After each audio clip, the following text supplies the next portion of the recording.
cafiskan tiimka wada oo aniga aan ku jiro waxaan wadnaa su'aalo waaweyn ayaan wadnaa su'aalaha wadnaana waxay yihiin horta Soomaaliya maxaa nagu dhacay abwaanka khayr Allah siiyo ayaa su'aalihii iga boobayba su'aalahaas waxay yihiin maxaa nagu dhacay yaa sabab u ah ummad isku diin oo isku dhaqan oo isku afa inay ummadda dunida oo dhan ka takooranto ayagoon aqoonin wax allaalay waxay isku haystaan marka sababtaas ayaa keentay inaan cafiska bilaawno waxaan u bilaabaynaa waxay tahay inaan jawi inay abuurno lagu sheekaysan karo iyadoo la isku calolfiyo yahay bal waxaana dhex yaalla inaan ka wada hadalno sidaas waaye horta cafiska u bilaawno marka maxaan qabanaa marka la yiraahdo waxaan rabaa inaan idinla wadaago fiidiyoyaal ka turjumaya cafiskan wuxuu yahay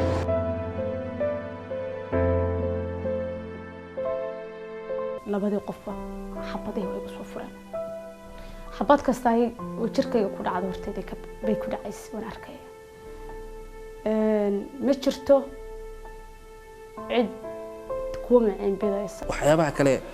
naxdinta leh waxa weeye gabar yara ayaa laba nin xabad ku dhufteen markay caradhay meel ciyaar lagu daawanayo ahayd meherad ahayd ayay damcad inay gasho kaga baxsato albaabka laga soo xigtay xabadina ku socotaa nimanku waxaysanayaan halkan inaan kaga faa'iideysto 5 sano ka hor dib ay gaaray hay'adda dad Soomaaliyeed oo dadkayga iyo dadkayga Soomaaliyeed u shaqeynaya hadday nool yihiin iyo hadday dhinteenba Ilaahay hortiis cafis bay iga yihiin maanta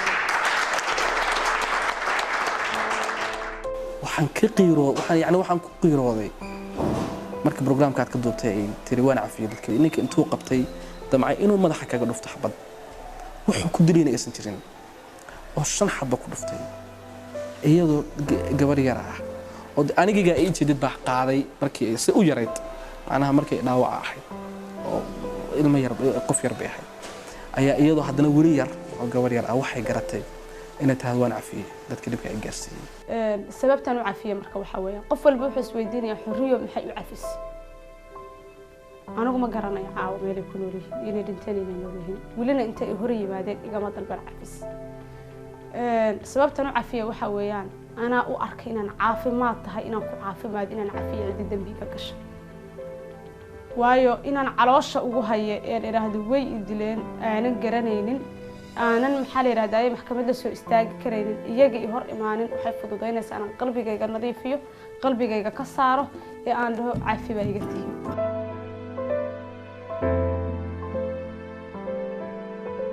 xabadii koobaad ugu soo riday marka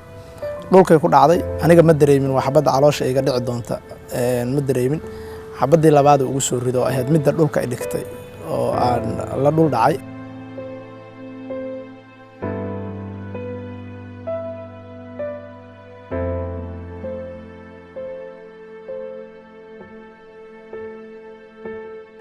soona ila jirin cafiye waa nin walaalkee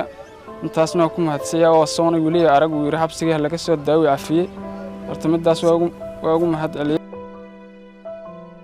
waxaan dareemi karaa waxa uu meeshaas u fadhiyaa inay ahayd in uu isu dhigo dhibaatooyinka shacabka gaari kara waxaan dareemay in waxa askarigaas waxa uu raadinayo waxa ka qaldameen oo shaydaan ha qaado laakiin ay ahayd inuu dad difaaco u dhiig badbaadiyo waxaan dareemay inuu yahay gaashaan qaraxa lagu dhufanaa waa la xabadeynaa wax kasta ka imaan kara qof kasta socota aan dib u geysan kara waxaan dareemay marka in aan qaato go'aan ah in askarigaas aan iska cafiyo runtii sabirku ama waxa la yiraahdaa waa qurux badan yahay laakiin waxaan u badan yahay markaad rabto inaad sabir qaadato sabirto oo dhibku soo gaaro aad sabirto dhibaato badan ka soo gaaro waxa suurtagal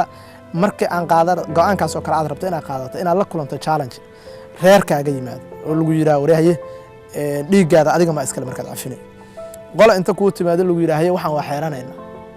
war hadda sababta loo xeeranayo maxay tahay dhiigan dhibkan aanu u gaaray anaa nool anaa taagan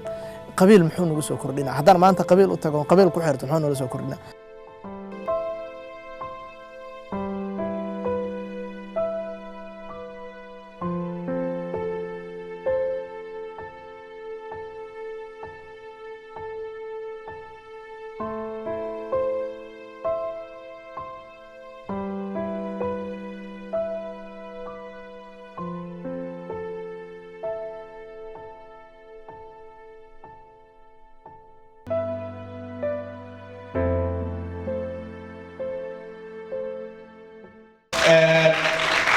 ummadda Soomaaliyeed waxaan ka codsanaynaa yaan hadal qurxoon kaliya la isu sheegay ha loo dadaalo in dadka qalbigooda la soo dhaweeyo faquuqan ha la iska daayo waa maasantii